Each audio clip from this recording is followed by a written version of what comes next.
Hello everyone and Assalamu alaikum. This is Saadat from EWS Means English with Saadat, your own YouTube channel. Friends, आज एक आसान topic समझ ले या इंतहाई अहम टॉपिक समझ ले, क्योंकि ये दो वर्ड ऐसे हैं जिससे हर एक एजुकेटेड बंदे का क्या है सामना होगा।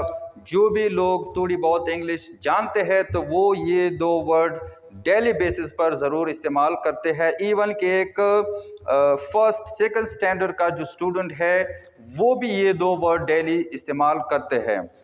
फ्रेंड्स, अब मैंने यहाँ दो सेंटेंसेस लिखे हैं। अगर इनकी हम उर्दू की ट्रांसलेशन देख ले तो वो सेम होगी, लेकिन इंग्लिश में हम अलग अलग लिखते हैं। मे आई कम इन, कैन आई कम इन। तो क्या वजह है कि उर्दू की ट्रांसलेशन इसकी सेम है, उर्दू में हम सेम क्या है इस्तेमाल करते हैं एक ही सेंटेंस, लेकिन जब इंग्लिश ग्रामर की बात आती है तो वो हम क्या है यहाँ फिर या मे लगा देते हैं या कैन लगा देते हैं। तो फ्रेंड्स, पहले तो ये बात समझ ले कि दुनिया में जितनी भी लैंग्वेजेस है तो उसमें आई थिंक अरबी जो है, अरेबिक लैंग्वेज जो है वो सबसे रिच यानी ज़्यादा दौलतमंद कह ले। दौलतमंद हम इसलिए कहेंगे कि उस लैंग्वेज के पास पैसे नहीं कि वो उस वजह से उसको दौलतमंद कहेंगे, क्योंकि उसमें वोकैबुलरी बहुत ज़्यादा है। इस वजह से अरबिक जो लैंग्वेज है उसे या अरबी की जो ज़बान है वो दुनिया में सबसे ज़्यादा रिच ज़बान मानी जाती है। इसी तरह इंग्लिश भी जो कि इंटरनेशनल लैंग्वेज है तो ये भी एक रिच क्या है लैंग्वेज है, तो इसके पास क्या है वोकैबुलरी ज़्यादा है। तो इस वजह से ये क्या है हर चीज़ के लिए या हर सिचुएशन के लिए कोशिश ये करते हैं इंग्लिश ग्रामेरियन के अलग अलग सा जो लफ्ज़ है वो इस्तेमाल करें।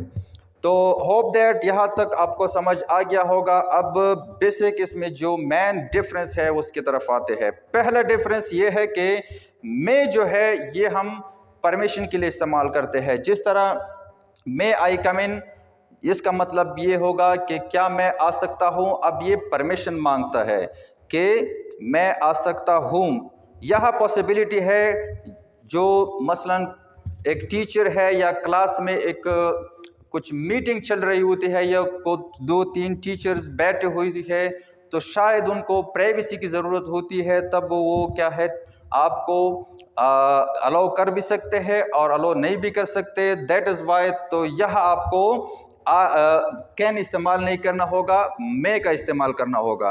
अच्छा, अगर सेम सिचुएशन में हम ये कहें कि कैन आई कम इन, ये भी एक तरह एक सिचुएशन में हम बोले कि कैन आई कम इन, क्या मैं आ सकता हूँ, तो यह सिचुएशन कुछ इस तरह होगा कि रूम्स में क्या है कुछ ऐसी सिचुएशन होगी या वो चाहे यहाँ वो फर्श जो है वो नया बनाया गया होगा, तो यह भी वो क्या है ये पूछ रहा है क्या मुझ में या यहाँ इस तरह की पॉसिबिलिटी है या ऐसी मुझ में एबिलिटी है कि मैं अंदर आ सकता हूँ।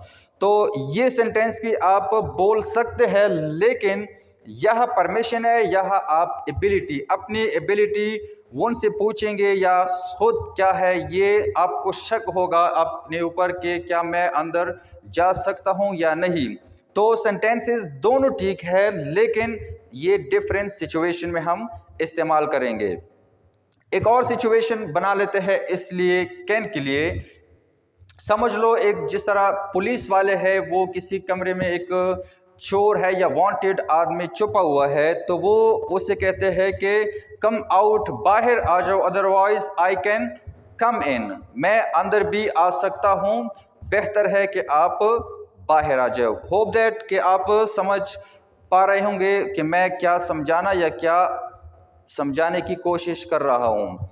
अच्छा, इसी तरह सेम सिचुएशन पर हम मे अप्लाई करते हैं। समझ लो कि कहीं छापा पड़ा हुआ है, वहाँ क्या है कुछ वांटेड लोग हैं वो अंदर घुसे हुए हैं, एक दो पुलिस वाले जो है वो अंदर गए हैं, तो दूसरा क्या है वो भी कहता है कि मैं आई कम इन, क्या मैं आ सकता हूँ, मेरी ज़रूरत है। तो वो परमिशन मांगता है अपने आला अफसर से जो उससे ओहदे में बड़ा है, तो वो कहता है कि मैं आई कम इन, क्या मैं अंदर जा सकता हूँ उनकी हेल्प के लिए। तो वहाँ पॉसिबिलिटी है उसको जवाब नेगेटिव में भी मिल सकता है और पॉजिटिव में भी मिल सकता है। तो होप दैट कि आपको ये समझ आ गया होगा कि ये में और कैन में क्या फ़र्क है। होप दैट इतना इसमें कुछ मुश्किल नहीं होगा। फिर भी अगर आपको लगता है कि इसमें मज़ीद क्या है होना चाहिए तो कमेंट बॉक्स में पूछ लेना। कमेंट बॉक्स में अगर मैं नहीं समझा पाया तो एक अलग क्लास